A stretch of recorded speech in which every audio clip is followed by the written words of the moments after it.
Hello there viewers and welcome to PBS News. Today we will be showing a documentary on the beginning of the Cold War. Sharing their opinions on this fascinating topic are two very interesting individuals, Tenzin and La Peregrina. Let's go meet them. Namaste. Mi nombre es Tenzin y soy un monje budista en el Tíbet y el maestro de Dil Bahadur, nuestro rey. Como pueden ver, soy un guerrero muy atlético y también soy extremadamente sabio y serio. En este momento, estoy en Chentandong, un monasterio antiguo en las Himalayas. Durante la Guerra Fría, el bloque occidental quería un mundo capitalista, mientras que el bloque del este deseaba vivir en un mundo comunista. Yo pienso que el budismo es necesario para el mundo porque las personas necesitan paz para ser felices y el budismo trae paz entre todos, no importa sus inclinaciones políticas. Adoptando el budismo muchas de estas tensiones políticas se eliminarían. Hola, soy la peregrina. Soy la personificación de la muerte. Cuando alguien muere, saben que me van a encontrar con ellos. Soy un personaje muy serio y no conozco la felicidad.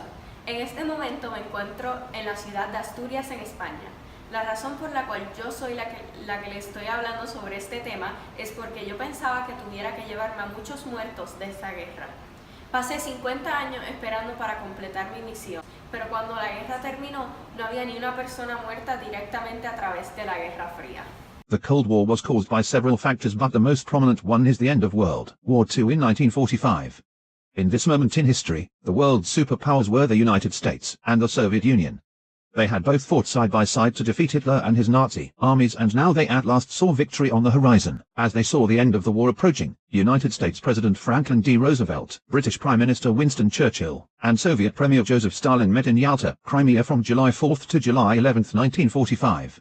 The purpose of the meeting was for the Allies to divide Europe between themselves. The Eastern European countries that had been liberated by Stalin's Red Army would go to the Soviets, and the Western European countries which had been liberated by the Anglo-American forces would be under US and Britain influence.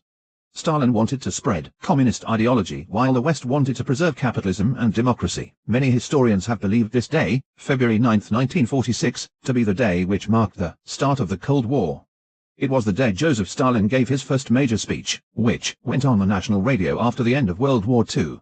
In this speech he talked about how war between the Soviet Union and the West was inevitable because of the capitalist development of the world economy. Stalin also stated that the Soviet Union would have to focus on national defense for preparations with a future war with the Western nations. After Stalin's hostile speech towards the West, the US responded by publicly demonstrating its nuclear might.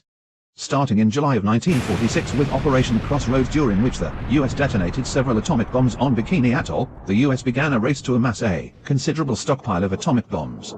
This resembles when Napoleon had the windmill built to prove their power against their will. The other farmers had developed a certain respect for the efficiency with which the animals were managing their own affairs, even though they hated Animal Farm more than ever. In March 12, 1947, US President Harry S. Truman created the Truman Doctrine.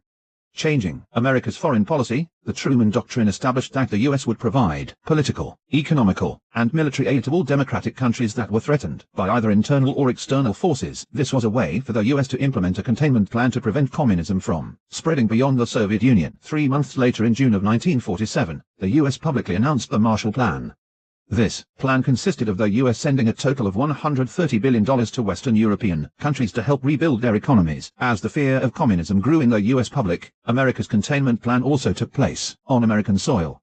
On March 21, 1948, President Truman created the Truman Loyalty Program, where many federal employees were investigated by the FBI to determine whether they were Soviet spies or not. One of the largest crises during the Cold War was the Berlin blockade in June of 1948. The Soviets decided to block the railways, roads, and canals that allowed the West to enter West Berlin, which was located in East Germany. But the Western Allies quickly organized the Berlin Lift, during which they airlifted to West food and supplies for a year. However, after 11 months, the Soviets lifted the blockade, but this eventually led, 10 years later, to the construction of the Berlin Wall. To stop the further expansion of communism, the United States, Britain, and France created NATO, or North Atlantic Treaty Organization, on April 4, 1949.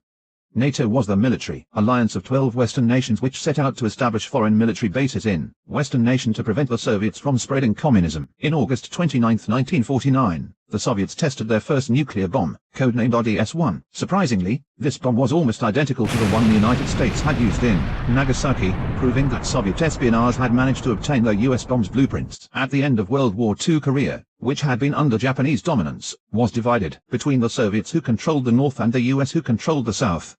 However, on June 25, 1950, 75,000 North Korean communist soldiers crossed the border and entered the capitalist south of Korea.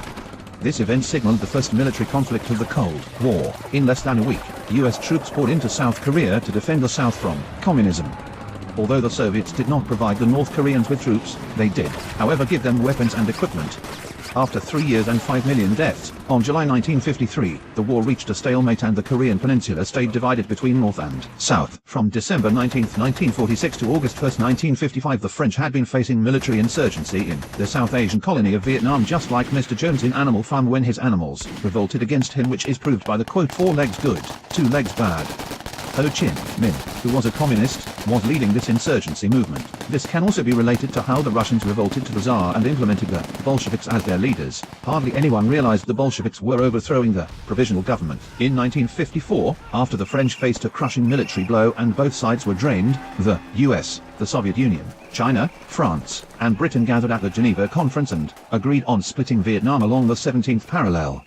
To the north there was a communist government and to the south an anti-communist government. This eventually led to the Vietnam War, during which the communist north took over the US-backed south and implemented communism in the country. Created in May 1955, the Warsaw Pact was the communist Eastern European countries' response to NATO. The Warsaw Pact unified military command among the Soviet Union's satellites in order to protect communism. This concludes our documentary on the beginning of the Cold War, brought to you by PBS News. Thank you and stay tuned for more.